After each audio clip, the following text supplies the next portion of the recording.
আসসালামু আলাইকুম, কেমন আছেন সবাই? আশা করি ভালো আছেন। আমিও আলহামদুলিল্লাহ ভালো আছি। তো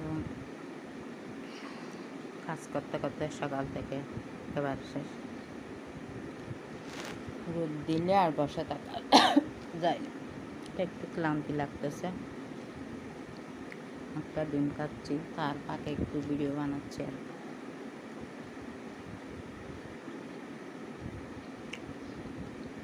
সকাল থেকে কোনো ভিডিও বানানো হয়নি, আসলে পারি না, যে ঘুম থেকে উঠতে দেরি হয়ে যায়, কী করবো জানি না।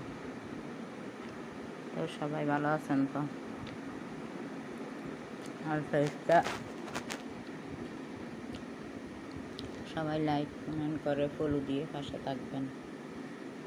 আমি আপনাদের পাশে আছি ইনশাআল্লাহ। এই আর কি। এখন রান্না বান্না করতে হবে, মুরগির মাংস রান্না করব দেশি আলু দিয়ে।